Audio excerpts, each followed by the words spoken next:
Hello students, आपका 8th तक का पार्ट कंप्लीट होने के बाद मैंने नेक्स्ट चैप्टर स्टार्ट करवाया है अर्थमेटिक प्रोग्रेशन में सीक्वेंस एंड सीरीज़। तो फर्स्ट टॉपिक उसमें आया है सीक्वेंस। तो देखिए सीक्वेंस यानी कि आपके पास जो अर्थमेटिक प्रोग्रेशन आपने 10th क्लास में पढ़ी थी उसी पे बेस्ड है एपी। आपको एक सीक्वेंस मिलेगी, आपको यही चेक करना है ए क्या है, डी क्या है, वहाँ पे ए एन और लास्ट ए एन होती है लास्ट और एस एन। बस थोड़ा सा जो डिफरेंस आया वो देखिए। सबसे पहली बात, आप एपी की जो टर्म लेते हो वो लेते हो ए प्लस डी, ए प्लस 2D इस फॉर्म में। अब यहाँ एक तो कॉन्सेप्ट लगे हैं इन एपी, आपको ये चेक करना हो कि कोई सीक्वेंस एपी है या नहीं है। तो आप क्या निकालते थे, D1 और D2 को इक्वल।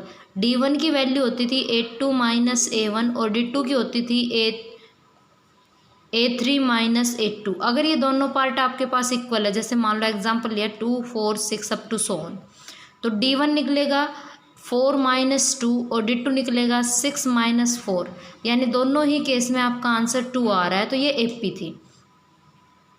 ए आपके पास यहाँ फर्स्ट टर्म है, डी आपके पास कॉमन डिफरेंस है। देखिए सबसे पहले हम पढ़ रहे हैं सीक्वेंस, सीरीज नहीं पढ़ रहे हैं, सीक्वेंस पढ़ रहे हैं। ए फर्स्ट टर्म है, डी कॉमन डिफरेंस है, ए एन जिसका नाम हमने लास्ट टर्म रखा था और दूसरा नाम था इसका एल। अब हम इसको जनरल टर्म भी कहेंगे। ए एन का दूसरा नाम क्या होगा यहाँ पे, जनरल टर्म। और एस एन आपके पास होता है sum of N term, sum of N term.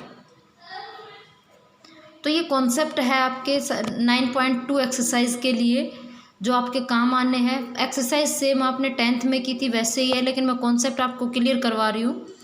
A first term, D common difference, A N last term या फिर जनरल टर्म कह सकते हो, S N sum of N term हो गया आपके पास।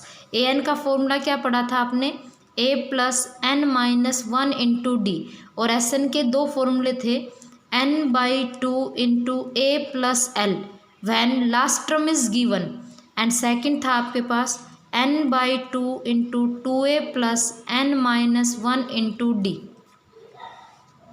ये आपके पास दो इसके फॉर्मूले थे एस एन के। अब देखिए आगे इसमें आपका फर्स्ट एक नोट डाल लो इस पर कि ये क्या है।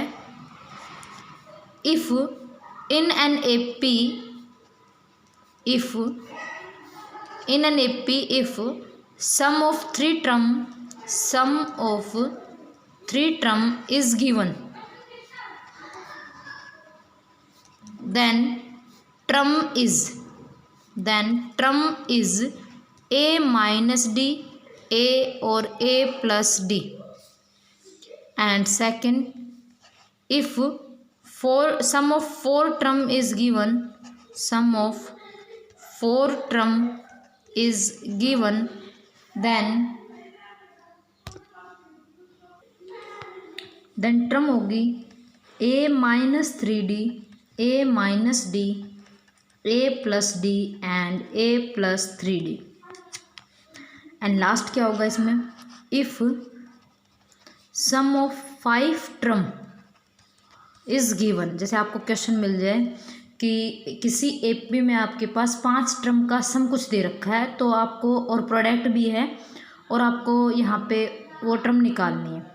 अगर इस टाइप के क्वेश्चन में आप अपनी टर्म ए प्लस डी, ए प्लस 2D, ए प्लस 3D, ए प्लस 4D इस फॉर्म में अगर रखते हो तो आपका क्वेश्चन लेंथी हो जाता है यहाँ पे। तो उसी को सॉल्व करने के लिए ये टर्म लेट की गई है कि अगर 3 टर्म आपके पास है यहाँ पे तो ए माइनस डी, ए और ए प्लस डी लेंगे। कब, ओनली उसी केस में जब आपके पास सम गिवन होगा तभी। 3 कंजुगेटिव टर्म होती है ये, उसके बाद 4 कंजुगेटिव टर्म है जब सम गिवन है तो, और 5 कंजुगेटिव टर्म क्या होगी आपके पास, a minus 3D, a minus 2D, a plus 2D and a plus 3D।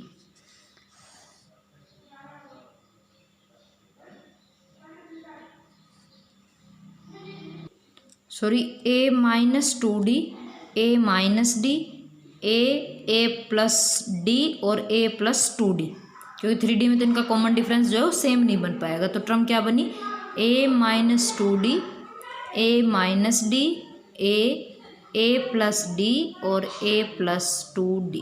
ये आपके पास यहाँ 5 टर्म रहेगी। तो इसमें अब आपको 9.2 एक्सरसाइज के क्वेश्चन करने थे 10 क्वेश्चन। वो 10 के 10 क्वेश्चन आपके एपी पे डिपेंड करते हैं। आपके पास first term, second term, third term आप इस फॉर्म में गिवन होंगे और आपको आगे की टर्म को फाइंड आउट करना है। और ये कॉन्सेप्ट आपको कंप्लीट अपने देखने हैं और समझने हैं।